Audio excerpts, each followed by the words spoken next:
ಸ್ತನದಲ್ಲಿನ ಗಂಟುಗಳು ವಿವಿಧ ರೀತಿಯಲ್ಲಿ ಅನುಭವಕ್ಕೆ ಸಿಗಬಹುದು. ಕೆಲವು ಗಂಟುಗಳು ಚಪಾತಿ ಹಿಟ್ಟಿನ ಒಳಗಡೆ ಮೆತ್ತಗಿರುವ ದ್ರಾಕ್ಷಿಯಂತೆ ಅಥವಾ ನೀರು ತುಂಬಿದ ಬಲೂನಿನಂತೆ ಅನುಭವಕ್ಕೆ ಸಿಗಬಹುದು. ಇದು ಸಾಮಾನ್ಯವಾಗಿ ಸಿಸ್ಟ್ ಅಂತ ಹೇಳ್ತೀವಿ, ಅಥವಾ ಹಾಲುಣಿಸುವ ತಾಯಂದಿರಲ್ಲಿ ಗ್ಯಾಲೆಕ್ಟೋಸೀಲ್ ಅನ್ನುವಂತಹ ಸ್ತನದ ಗಂಟುಗಳಿರಬಹುದು. ಇದು ಕ್ಯಾನ್ಸರ್ಗೆ ಸಂಬಂಧಪಟ್ಟ ಗಂಟುಗಳಲ್ಲ, ಆದರೂ ವೈದ್ಯರಲ್ಲಿ ಒಂದ್ಸಲ ತೋರಿಸ್ಕೊಳ್ಳುವುದು ಒಳ್ಳೆಯದು. ಇನ್ನು ಫೈಬ್ರೋ ಅಡಿನೋಮಾ ಅನ್ನುವಂತಹ ಗಂಟುಗಳು ಒಂದು ರಬ್ಬರ್ ಚೆಂಡಿನಂತೆ ಸ್ತನದಲ್ಲೆಲ್ಲ ಓಡಾಡುವ ರೀತಿಯಲ್ಲಿ ಭಾಸವಾಗುತ್ತದೆ. ಇನ್ನು ಕ್ಯಾನ್ಸರ್ ಗಂಟುಗಳಿಗೆ ಸಂಬಂಧಪಟ್ಟ ಹಾಗೆ ಚಪಾತಿ ಹಿಟ್ಟಿನ ಒಳಗಡೆ ಒಂದು ಗೋಲಿ ಇದ್ದ ಹಾಗೆ, ಅಥವಾ ಕಾಬೂಲ್ ಕಡಲೆ ಇರಬಹುದು, ಒಂದು ಕಡಲೆ ಬೀಜ ಇರಬಹುದು, ಅಥವಾ ಒಂದು ಗಟ್ಟಿಯಾದ ಮೇಜಿನ ಅಂಚು ಯಾವ ರೀತಿಯಲ್ಲಿ ಎಷ್ಟು ಗಟ್ಟಿಯಾಗಿರುತ್ತೋ ಅಷ್ಟು ಗಟ್ಟಿಯಾದ ಒಂದು ಗಡ್ಡೆಯಂತೆ ಸಿಗಬಹುದು, ಒಂದು ಗಟ್ಟಿಯಾಗಿರುವಂತಹ ಕಲ್ಲಿನಂತೆ ಭಾಸವಾಗಬಹುದು. ಇಂತಹ ಅನುಭವಗಳು ನಿಮಗೆ ಭಾಸವಾದಾಗ ತಕ್ಷಣ ನೀವು ವೈದ್ಯರನ್ನ ಸಂಪರ್ಕಿಸಬೇಕಾಗತ್ತೆ. ನಮಸ್ಕಾರ, ನಾನು ಡಾಕ್ಟರ್ ಶ್ವೇತಾ ಎಸ್, ಕ್ಯಾನ್ಸರ್ ರೋಗ ತಜ್ಞೆ. ಇಂದಿನ ಸಂಚಿಕೆಯಲ್ಲಿ ನಾವು ಸ್ತನ ಸ್ವಯಂ ಪರೀಕ್ಷೆ ಹೇಗೆ ಮಾಡ್ಕೊಳ್ಳೋದು, ಯಾಕೆ ಮಾಡ್ಕೋಬೇಕು, ಯಾರು ಮಾಡ್ಕೋಬೇಕು, ಯಾವಾಗ ಮಾಡ್ಕೋಬೇಕು ಅನ್ನೋದ್ರ ಬಗ್ಗೆ ತಿಳ್ಕೊಳ್ಳೋಣ. ಯಾರೆಲ್ಲ ಸ್ತನ ಸ್ವಯಂ ಪರೀಕ್ಷೆಯನ್ನ ಮಾಡ್ಕೋಬೇಕು ಅಂತಂದ್ರೆ 30 ವರ್ಷ ತುಂಬಿದ ಎಲ್ಲ ಮಹಿಳೆಯರು ಇದನ್ನ ಖಂಡಿತವಾಗೂ ಮಾಡ್ಕೋಬೇಕು. ಅದಕ್ಕಿಂತ ಚಿಕ್ಕ ವಯಸ್ಸಿನವ್ರಿಗೆ ಇದರ ಅಗತ್ಯ ಇಲ್ವಾ ಅಂತ ಕೇಳಿದ್ರೆ ಖಂಡಿತವಾಗೂ ಇದೆ.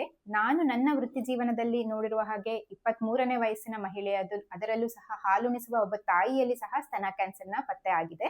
ಆದ್ರಿಂದ ಇದಕ್ಕೆ ಯಾವುದೇ ಒಂದು ವಯಸ್ಸನ್ನ ನಾವು ನಿರ್ದಿಷ್ಟ ಸಂಖ್ಯೆಯಲ್ಲಿ ಹೇಳ್ಬಾರ್ದು. ಎಲ್ಲ ಮಹಿಳೆಯರು ಸಹ ಸ್ತನ ಸ್ವಯಂ ಪರೀಕ್ಷೆಯನ್ನ ತಪ್ಪದೆ ಮಾಡ್ಕೋಬೇಕಾಗತ್ತೆ. ಇದರ ಬಗ್ಗೆ ಗಂಡಸರಿಗೂ ಸಹ ಅರಿವಿರಬೇಕು. ಯಾಕಂದ್ರೆ ನಾನು ನೋಡಿದ ಹಾಗೇನೆ ಎಷ್ಟೊಂದ್ ಜನ ಗಂಡಂದ್ರು ತಮ್ಮ ಹೆಂಡತಿಯರಲ್ಲಿ ಈ ಒಂದು ಗಡ್ಡೆಯನ್ನ ತಪಾಸಣೆ ಮಾಡಿ ಅದು ಇರಬಹುದಾ ಸಂಶಯಾಸ್ಪದವಾಗಿ ನೋಡಿ ವೈದ್ಯರ ಹತ್ರ ಕರ್ಕೊಂಡು ಬಂದಿರೋದು ಇದೆ. ಅದರಿಂದ ಎಲ್ಲರಿಗೂ ಸಹ ಈ ಸ್ತನ ಸ್ವಯಂ ಪರೀಕ್ಷೆಯ ಬಗ್ಗೆ ಜಾಗೃತಿ ಇರೋದು ಅನಿವಾರ್ಯ ಆಗತ್ತೆ. ಯಾವಾಗ ಮಾಡ್ಕೋಬೇಕು? ಇದನ್ನ ಪ್ರತಿ ತಿಂಗಳು ಸಹ ನಿಮ್ಮ ಋತುಸ್ರಾವ ಆದ ಮೇಲೆ, ಅಂದ್ರೆ ಪೀರಿಯಡ್ಸ್ ಆದ ಮೇಲೆ 5ನೇ ಅಥವಾ 7ನೇ ದಿನದ ಒಂದು ಅವಧಿಯಲ್ಲಿ ಮಾಡ್ಕೊಳ್ಳೋದು ಉತ್ತಮ ಅನ್ಸ್ಕೊಳ್ಳುತ್ತೆ. ಆಗ ಹಾರ್ಮೋನ್ಗಳ ಪ್ರಭಾವ ನಿಮ್ಮ ಸ್ತನದ ಮೇಲೆ ಕಡಿಮೆ ಇರೋದ್ರಿಂದ ನಿಮ್ಮ ಸ್ತನದಲ್ಲಿ ಸುಲಭವಾಗಿ ಗಂಟು ಪತ್ತೆ ಹಚ್ಚೋದಕ್ಕೆ ಸಾಧ್ಯ ಆಗುತ್ತೆ. ಆದ್ರಿಂದ ಋತುಸ್ರಾವ ಮುಗಿದ ನಂತರ 5ನೇ ಅಥವಾ 7ನೇ ದಿನಗಳ ಮಧ್ಯದ ಅವಧಿಯಲ್ಲಿ ನೀವು ಇದನ್ನ ಮಾಡ್ಕೋಬೇಕಾಗತ್ತೆ. ಇನ್ನು ಋತುಚಕ್ರ ನಿಂತಿರುವ ಮಹಿಳೆಯರು ಇದನ್ನ ಯಾವಾಗ ಬೇಕಾದ್ರೂ ಮಾಡ್ಕೋಬಹುದು. ನೀವು ತಿಂಗಳಲ್ಲಿ ಒಂದು ದಿನವನ್ನ ಇದಕ್ಕೆ ಅಂತಾನೆ ನಿಗದಿಪಡಿಸಿ ಕ್ಯಾಲೆಂಡರ್ ಅಲ್ಲಿ ಗುರ್ತು ಮಾಡ್ಕೊಂಡು ಅದನ್ನ ಮಾಡ್ಕೋಬಹುದಾಗಿರುತ್ತೆ.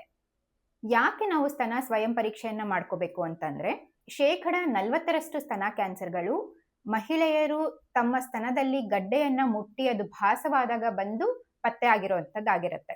ಅಂದ್ರೆ ಶುರುವಿನ ಹಂತಗಳಲ್ಲೇ ನಾವು ಈ ಸ್ತನ ಕ್ಯಾನ್ಸರ್ನ ಪತ್ತೆ ಹಚ್ಚೋದಕ್ಕೋಸ್ಕರ ನಾವು ಸ್ತನ ಸ್ವಯಂ ಪರೀಕ್ಷೆಯನ್ನ ಮಾಡ್ಕೋಬೇಕಾಗತ್ತೆ. ಏನಿದರ ಲಾಭ ಅಂತಂದ್ರೆ, ಸ್ತನ ಸ್ವಯಂ ಪರೀಕ್ಷೆಯನ್ನ ಮಾಡ್ಕೊಳ್ಳೋದ್ರಿಂದ ಈ ಸ್ತನದಲ್ಲಿ ಗಡ್ಡೆಗಳು ಸಿಗುವಂತ ಸಾಧ್ಯತೆ 75ಕ್ಕಿಂತ ಜಾಸ್ತಿ ಶೇಕಡದಷ್ಟು ಏರಿಕೆ ಆಗುತ್ತೆ. ಅಷ್ಟೇ ಅಲ್ಲದೆ ಸಾಮಾನ್ಯವಾಗಿ ನಾವು ಸ್ತನ ಸ್ವಯಂ ಪರೀಕ್ಷೆಯಲ್ಲಿ ಪತ್ತೆ ಮಾಡಿರುವಂತಹ ಸ್ತನದ ಗಡ್ಡೆಗಳೇನಿರುತ್ತೆ ಅದು ಶುರುವಿನ ಹಂತಗಳಿಗೆ ಸೇರಿರುವಂತದ್ದಾಗಿರುತ್ತೆ. 2ನೇ ಹಂತದಲ್ಲೇನೆ ನಾವು ಇದನ್ನ ಸಾಮಾನ್ಯವಾಗಿ ಪತ್ತೆ ಹಚ್ಚಬಹುದಾಗಿರುತ್ತೆ. ಇದರ ಜೊತೆಗೆ ಮ್ಯಾಮೋಗ್ರಫಿ ಅಥವಾ ಅಲ್ಟ್ರಾಸೌಂಡ್ ಅನ್ನುವಂತಹ ತಪಾಸಣೆಗಳನ್ನ ಸೇರಿಸಿದಾಗ 1ನೇ ಹಂತದಲ್ಲೇನೆ ನಾವು ಇದನ್ನ ಪತ್ತೆ ಹಚ್ಚೋದಕ್ಕೆ ಸಹ ಸಾಧ್ಯ ಆಗುತ್ತೆ. ಶುರುವಿನ ಹಂತದಲ್ಲೇ ಪತ್ತೆ ಹಚ್ಚೋದ್ರಿಂದ ಏನ್ ಲಾಭ ಅಂತಂದ್ರೆ, 1ನೇ ಹಾಗೂ 2ನೇ ಹಂತದ ಕ್ಯಾನ್ಸರ್ಗಳನ್ನ ನಾವು 90% ಜನರಲ್ಲಿ ಸಂಪೂರ್ಣವಾಗಿ ಗುಣಪಡಿಸುವ ಸಾಧ್ಯತೆ ಇರುತ್ತೆ. ಆದರೆ 3ನೇ ಹಂತದಲ್ಲಿ ಈ ಒಂದು ಸಂಖ್ಯೆ ಏನಿದೆ ಅದು 50% ಅಥವಾ 60ಕ್ಕೆ ಇಳಿಕೆ ಆಗ್ಬಿಡುತ್ತೆ. ಇನ್ನು 4ನೇ ಹಂತದಲ್ಲಿ ಇದು 20%ಕ್ಕಿಂತ ಕಡಿಮೆ ಸಾಧ್ಯತೆ ಇರುತ್ತೆ. ಆದ್ರಿಂದ ಶುರುವಿನ ಹಂತದಲ್ಲೇ ನಾವು ಪತ್ತೆ ಹಚ್ಚೋದ್ರಿಂದ ಸಾಕಷ್ಟು ಜನ ಮಹಿಳೆಯರಲ್ಲಿ ನಾವು ಸಂಪೂರ್ಣವಾಗಿ ಕ್ಯಾನ್ಸರ್ ಅನ್ನ ಗುಣಪಡಿಸಬಹುದಾಗಿರುತ್ತೆ. ಸ್ತನ ಸ್ವಯಂ ಪರೀಕ್ಷೆಯನ್ನ ಹೇಗೆ ಮಾಡ್ಕೋಬೇಕು, ಯಾವ ರೀತಿಯಲ್ಲಿ ಮಾಡ್ಕೋಬೇಕು ಅಂತ ಹೇಳೋದಾದ್ರೆ, ಇದು ತಿಳ್ಕೊಳ್ಳೋದಕ್ಕೂ ಮುಂಚೆ ರೂಲ್ ಆಫ್ 2 ಅಥವಾ 2ರ ನಿಯಮ ಅಂತ ಹೇಳಿ ಒಂದು ನೆನ್ಪಿಟ್ಕೋಬೇಕಾಗತ್ತೆ. ಯಾಕಂದ್ರೆ ನೀವು ಸ್ತನ ಸ್ವಯಂ ಪರೀಕ್ಷೆ ಮಾಡೋದಕ್ಕೆ ಮುಂಚೆ ಇದರ ಬಗ್ಗೆ ನಿಮ್ಗೆ ಗೊತ್ತಿದ್ರೆ ನಿಮ್ಗೆ ಸ್ತನ ಸ್ವಯಂ ಪರೀಕ್ಷೆ ಮಾಡ್ಕೊಳ್ಳೋದು ಸುಲಭ ಆಗತ್ತೆ. ಏನಿದು 2ರ ನಿಯಮಗಳು ಅಂತಂದ್ರೆ, ಮೊದಲನೇದಾಗಿ ನೀವು ಯಾವ 2 ರೀತಿಯಲ್ಲಿ ತಪಾಸಣೆಯನ್ನ ಮಾಡ್ಕೋಬೇಕು ಅಂತಂದ್ರೆ, ಮೊದಲು ನೋಡಿ ಮಾಡುವಂತಹ ತಪಾಸಣೆ, ಇನ್ನೊಂದು ಮುಟ್ಟಿ ಮಾಡುವಂತಹ ತಪಾಸಣೆ. 2 ರೀತಿಯಲ್ಲಿ ನೀವು ಸ್ತನವನ್ನ ತಪಾಸಣೆ ಮಾಡ್ಕೋತೀರಾ. ಇನ್ನು 2 ಸ್ಥಾನಗಳಲ್ಲಿ, ಅಂದ್ರೆ ಒಂದು ನಿಂತು ಮಾಡುವಂತಹ ತಪಾಸಣೆ, ಇನ್ನೊಂದು ನೀವು ಮಲಗಿಕೊಂಡು ಮಾಡುವಂತಹ ತಪಾಸಣೆ. ಸೊ 2 ಸ್ಥಾನಗಳಲ್ಲಿ ನೀವು ಸ್ತನ ತಪಾಸಣೆಯನ್ನ ಮಾಡ್ಕೋಬೇಕಾಗತ್ತೆ. ಹಾಗೇನೆ ನೀವು ನಿಂತು ಮಾಡುವಂತ ಸಂದರ್ಭದಲ್ಲಿ 2 ಭಂಗಿಗಳಲ್ಲಿ, ಅಂದ್ರೆ ಒಂದು ಕೈಗಳನ್ನ ಮೇಲಕ್ಕೆತ್ತಿ ಇನ್ನೊಂದು ಕೈಗಳನ್ನ ನಿಮ್ಮ ಸೊಂಟದ ಮೇಲೆ ಒತ್ತಿ ಮಾಡುವಂತಹ ತಪಾಸಣೆ. ಸೊ 2 ಭಂಗಿಗಳಲ್ಲಿ ನೀವು ಇದನ್ನ ಮಾಡ್ಕೋಬೇಕಾಗತ್ತೆ. ಹಾಗೇನೆ ನೀವು 2 ಸ್ಥಳಗಳಲ್ಲಿ ಇದನ್ನ ತಪಾಸಣೆ ಮಾಡ್ತೀರಾ. ಒಂದು ಸ್ತನದಲ್ಲಿ, ಈ ಸ್ತನದಲ್ಲೂ ಸಹ ಸ್ತನ ಮತ್ತೆ ಮೊಲೆಗಳನ್ನ ಸೇರಿಸಿಕೊಂಡು ತಪಾಸಣೆ ಮಾಡಬೇಕಾಗತ್ತೆ. ಹಾಗೇನೆ ಎರಡನೇದು ದುಗ್ಧರಸ ಗ್ರಂಥಿಗಳಲ್ಲಿ. ದುಗ್ಧರಸ ಗ್ರಂಥಿಗಳು ಅಥವಾ ಲಿಂಫ್ ನೋಡ್ ಎಲ್ಲಿರುತ್ತೆ ಅಂತಂದ್ರೆ, ಒಂದು ಕಂಕಳು ಮತ್ತೆ ಇನ್ನೊಂದು ನಿಮ್ಮ ಕತ್ತಿನ ಕೆಳಭಾಗ, ಕಾಲರ್ ಬೋನ್ ಅಂತ ಏನ್ ಹೇಳ್ತೀವಿ, ಅದರ ಮೇಲ್ಭಾಗ ಅಥವಾ ಕತ್ತಿನ ಕೆಳಭಾಗದಲ್ಲಿ ಅಂತ ಹೇಳಿ ಹೇಳ್ಬೋದು. ಅಂದ್ರೆ 2 ಸ್ಥಳಗಳಲ್ಲಿ ನೀವು ತಪಾಸಣೆಯನ್ನ ಮಾಡ್ತೀರಾ. ಒಂದು ಸ್ತನದಲ್ಲಿ, ಇನ್ನೊಂದು ದುಗ್ಧರಸ ಗ್ರಂಥಿಗಳಲ್ಲಿ. ಸ್ತನ ಪರೀಕ್ಷೆ ಅಥವಾ ಸ್ತನ ತಪಾಸಣೆ ಅಂತ ಬಂದಾಗ ಸ್ತನ ಮತ್ತೆ ಮೊಲೆ ಅಥವಾ ತೊಟ್ಟನ್ನ ಸಹ ಸೇರಿಸ್ಕೋಬೇಕಾಗತ್ತೆ. ದುಗ್ಧರಸ ಗ್ರಂಥಿಗಳು ಅಂತ ಹೇಳಿ ಬಂದಾಗ ನೀವು ಅದನ್ನ ಕಂಕಳು ಮತ್ತೆ ಕತ್ತಿನ ಕೆಳಭಾಗವನ್ನ ಸೇರಿಸ್ಕೋಬೇಕಾಗತ್ತೆ. ಮತ್ತೆ ಇದಕ್ಕೆ 2 ಪೂರ್ವ ನಿಯಮಗಳು ಅಂತ ಇರುತ್ತೆ. ಏನು ಈ 2 ಪೂರ್ವ ನಿಯಮಗಳು ಅಂದ್ರೆ, ಒಂದು, ನೀವು ಯಾವುದೇ ಬಟ್ಟೆಯನ್ನ ಧರಿಸಿರಬಾರದು, ಅಂದ್ರೆ ಯಾವುದೇ ಬ್ರಾ ಆಗ್ಲಿ ಒಳ ಅಂಗಿ ಆಗ್ಲಿ ಯಾವುದನ್ನ ಸಹ ಹಾಕೊಂಡಿರ್ಬಾರ್ದು. ಮತ್ತೆ ಎರಡನೇದು ಏನಂತಂದ್ರೆ, ನೀವು ಕನ್ನಡಿಯ ಮುಂದೆ ನಿಂತು ಇದನ್ನ ಮಾಡ್ಕೋಬೇಕಾಗತ್ತೆ. ಸ್ತನ ಸ್ವಯಂ ಪರೀಕ್ಷೆ ಮಾಡುವಾಗ ಯಾವ ಯಾವ ಹಂತಗಳಿರುತ್ತೆ ಅಥವಾ steps of breast self examination ಅಂತ ಹೇಳಿ ಹೇಳ್ತೀವಿ. ಅಂದ್ರೆ ಯಾವ ಯಾವ ಹಂತಗಳನ್ನ ಯಾವ ರೀತಿಯಲ್ಲಿ ನೀವು ಸ್ತನ ಸ್ವಯಂ ಪರೀಕ್ಷೆಯನ್ನ ಮಾಡ್ಕೋಬೇಕು ಅಂತ ಹೇಳಿ. ಮೊದಲನೇದಾಗಿ ಮಾಡಿಕೊಳ್ಳುವಂಥದ್ದಂತಂದ್ರೆ, ನೀವು ಕನ್ನಡಿಯ ಮುಂದೆ ನಿಂತು ಕೈಗಳನ್ನ ಮೇಲಕ್ಕೆ ಎತ್ತಿ ಮತ್ತೆ ಕೈಗಳನ್ನ ಕೆಳಗೆ ಸೊಂಟದ ಮೇಲೆ ಒತ್ತಿ ಮಾಡಿಕೊಳ್ಳುವಂತಹ ತಪಾಸಣೆ. ನೋಡಿ ಮಾಡಿಕೊಳ್ಳುವಂತಹ ತಪಾಸಣೆ ಅಥವಾ ದೃಷ್ಟಿಯನ್ನ ಹರಿಸಿ ಮಾಡಿಕೊಳ್ಳುವಂತಹ ತಪಾಸಣೆ.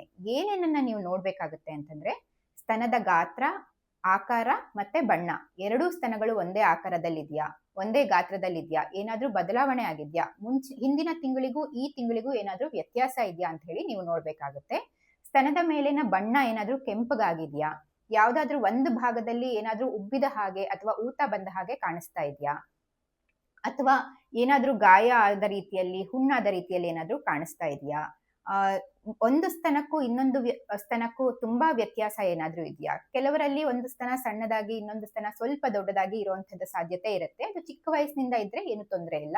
ಆದ್ರೆ ಇತ್ತೀಚೆಗಷ್ಟೇ ಏನಾದ್ರೂ ಬದಲಾವಣೆಗಳು ಕಾಣಿಸಿದ್ರೆ ಅದು ಮುಖ್ಯ ಅಂತ ಹೇಳಿ ಅನ್ಸ್ಕೊಳ್ಳುತ್ತೆ.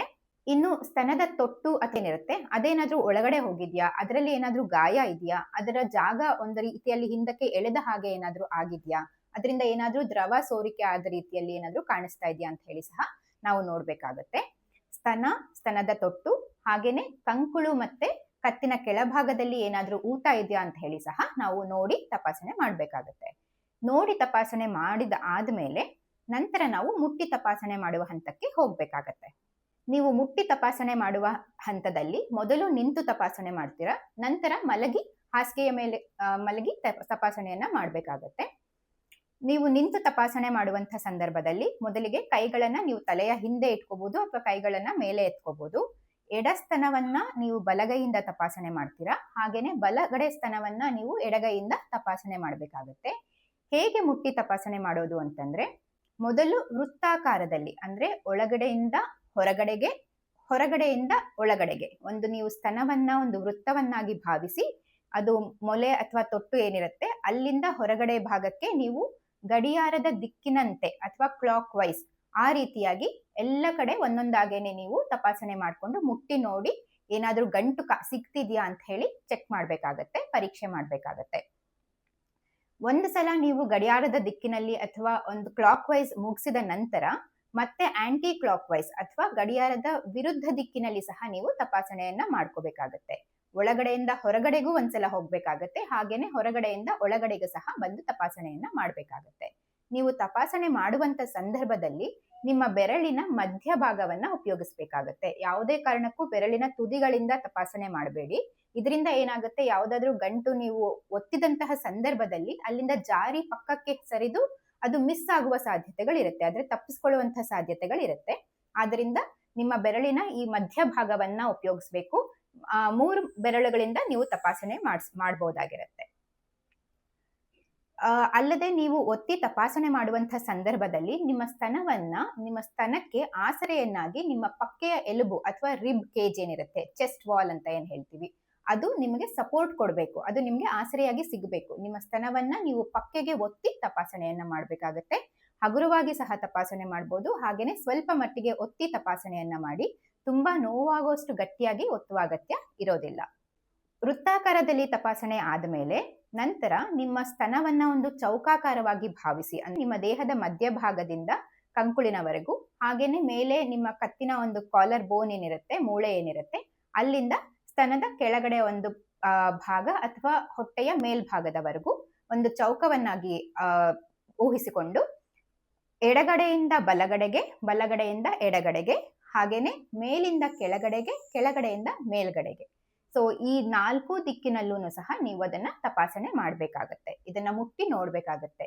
ಉದ್ದೇಶ ಇಷ್ಟೇನೆ, ಸ್ತನದ ಯಾವ ಭಾಗ ಸಹ ತಪಾಸಣೆಗೆ ತಪ್ಪಿ ಹೋಗಬಾರದು. ಸೊ ಅದನ್ನ ನಾವು ಗಮನದಲ್ಲಿ ಇಟ್ಕೋಬೇಕಾಗತ್ತೆ. ಇನ್ನು ಸ್ತನ ತಪಾಸಣೆ ಮುಗಿದ ಮೇಲೆ ತೊಟ್ಟಿನಿಂದ ಯಾವುದಾದ್ರೂ ದ್ರವ ಸೋರಿಕೆ ಆಗ್ತಿದ್ಯಾ ಅಂತ ಹೇಳಿ ನೀವು ಹಗುರವಾಗಿ ಅಥವಾ ಮೆತ್ತಗೆ ನಿಮ್ಮ ತೊಟ್ಟನ್ನ ಒತ್ತಿ ನೋಡ್ಬೇಕಾಗತ್ತೆ. ಹಾಗೇನೆ ನೀವು ಕೆಲವು ಸಲ ತೊಟ್ಟಿನ ಹಿಂದೆ ಸಹ ಗಂಟುಗಳು ಸಿಗುವಂತ ಸಾಧ್ಯತೆ ಇರುತ್ತೆ. ಅದರ ಬಗ್ಗೆ ಸಹ ಒಂದ್ಸಲ ಗಮನ ಹರಿಸಬೇಕಾಗತ್ತೆ. ಉದ್ಧರಸ ಗ್ರಂಥಿಗಳನ್ನ ಮುಟ್ಟಿ ನೋಡೋದಕ್ಕೋಸ್ಕರ ನೀವು ಎಡಗಡೆ ಕಂಕುಳನ್ನ ಬಲಗೈಯಿಂದ ಪರೀಕ್ಷೆ ಮಾಡ್ಬೇಕಾಗತ್ತೆ. ಹಾಗೇನೆ ಬಲಗಡೆ ಕಂಕುಳನ್ನ ಎಡಗೈಯಿಂದ ಪರೀಕ್ಷೆ ಮಾಡಿ ನೋಡ್ಬೇಕಾಗತ್ತೆ. ಇದನ್ನ ಸಹ ನೀವು ಪಕ್ಕೆ ಎಲುಬಿಗೆ ಒತ್ತಿ ನೋಡ್ಬೇಕಾಗತ್ತೆ. ಇದು ಸಾಮಾನ್ಯವಾಗಿ ಒಂದು ಕಡಲೆ ಬೀಜ ಸಿಕ್ಕ ರೀತಿಯಲ್ಲಿ ನಿಮ್ಗೆ ಲಿಂಫ್ ನೋಡ್ ಸಿಗುವ ಸಾಧ್ಯತೆ ಇರುತ್ತೆ. ನೀವು ಮಲಗಿ ಪರೀಕ್ಷೆ ಮಾಡಿಕೊಳ್ಳುವಂತಹ ಸಂದರ್ಭದಲ್ಲಿ ನೀವು ಮಲಗುವಾಗ ಒಂದು ನಿಮ್ಮ ಭುಜದ ಕೆಳಗಡೆ ಒಂದು ದಿಂಬನ್ನ ಅಥವಾ ಸುತ್ತಿದಂತಹ ಒಂದು ಟವಲ್ ಏನಿರುತ್ತೆ, ಬಟ್ಟೆಯನ್ನಾಗಲಿ ಒಂದು ಸಪೋರ್ಟ್ಗೆ ಅಥವಾ ಆಸರೆಯನ್ನಾಗಿ ಕೊಡಿ. ಆಗ ಏನಾಗುತ್ತೆ, ನಿಮ್ಮ ದೇಹಕ್ಕೆ ಒಂದು ಸಪೋರ್ಟ್ ಸಿಗೋದ್ರಿಂದ, ನಿಮ್ಮ ರಿಬ್ ಕೇಜ್ ಅಥವಾ ಪಕ್ಕೆಯ ಮೂಳೆ ಏನಿರುತ್ತೆ ಅದಕ್ಕೆ ಸಪೋರ್ಟ್ ಸಿಗೋದ್ರಿಂದ ಸ್ತನ ಸುಲಭವಾಗಿ ಹರಡಿದಂತಾಗಿ ಸ್ತನದ ಗಡ್ಡೆಗಳು ಸುಲಭವಾಗಿ ಸಿಗುವಂತ ಸಾಧ್ಯತೆ ಇರುತ್ತೆ. ಒಟ್ಟಾರೆ ಈ ಎಲ್ಲಾ ವಿಷಯಗಳನ್ನ ಗಮನದಲ್ಲಿಟ್ಕೊಳ್ಳಿ. 30 ವರ್ಷ ಆದ ಪ್ರತಿ ಮಹಿಳೆನೂ ಸಹ ಪ್ರತಿ ತಿಂಗಳು ಒಂದು ದಿನ ಅಂತ ನಿಗದಿಪಡಿಸಿ, ಸಾಮಾನ್ಯವಾಗಿ ಋತುಸ್ರಾವ ಆದ 5ನೇ ಅಥವಾ 7 ದಿನಗಳ ಒಳಗಡೆ ಇದನ್ನ ಸ್ತನ ಸ್ವಯಂ ತಪಾಸಣೆಯನ್ನ ಮಾಡ್ಕೋಬೇಕಾಗಿರುತ್ತೆ. ಇದರಿಂದ ಸ್ತನದ ಕ್ಯಾನ್ಸರ್ ಅನ್ನ ಶುರುವಿನ ಹಂತದಲ್ಲೇ ಪತ್ತೆ ಹಚ್ಚೋದಕ್ಕೆ ಸಾಧ್ಯ ಆಗತ್ತೆ. ಸ್ತನ ಸ್ವಯಂ ಪರೀಕ್ಷೆಯನ್ನ ಮಾಡ್ಕೋಬೇಕಾದ್ರೆ ನೀವು ನಿಮ್ಮ ಬೆರಳಿನ ಮಧ್ಯಭಾಗವನ್ನ ಉಪಯೋಗಿಸ್ಬೇಕಾಗತ್ತೆ. ಇನ್ನು ನೀವು ಸ್ತನ ಸ್ವಯಂ ಪರೀಕ್ಷೆಯನ್ನ ಮಾಡ್ಕೊಳ್ಳೋ ಸಂದರ್ಭದಲ್ಲಿ ದುಗ್ಧರಸ ಗ್ರಂಥಿಗಳನ್ನ ಪರೀಕ್ಷೆ ಮಾಡುವಾಗ ಬೆರಳಿನ ತುದಿಗಳನ್ನ ಉಪಯೋಗಿಸ್ಬೇಕಾಗತ್ತೆ. ಸಾಮಾನ್ಯವಾಗಿ ಅದು ನೀವು ಮಧ್ಯಭಾಗದಿಂದ ತಪಾಸಣೆ ಮಾಡೋದಕ್ಕೆ ಸಿಗೋದಿಲ್ಲ. ಇದನ್ನ ನಾನು ಆಗ್ಲೇ ಹೇಳೋದಕ್ಕೆ ಮರ್ತೆ. ಆದ್ರಿಂದ ಪ್ರತಿಯೊಬ್ರು ಸಹ ಈ ಸ್ತನ ಸ್ವಯಂ ಪರೀಕ್ಷೆಯ ಬಗ್ಗೆ ಅರಿವು ಮೂಡಿಸ್ಕೊಂಡು, ಜಾಗೃತಿ ಪಡ್ಕೊಂಡು, ಹೇಗೆ ಮಾಡಬೇಕು ಅಂತ ಹೇಳಿ ತಿಳ್ಕೊಂಡು ಪ್ರತಿ ತಿಂಗಳು ಮಾಡಿ ಚೆಕ್ ಮಾಡ್ಕೊಳ್ಳಿ. ಹಾಗೆ ಆರೋಗ್ಯವಾಗಿರಿ. ಧನ್ಯವಾದಗಳು.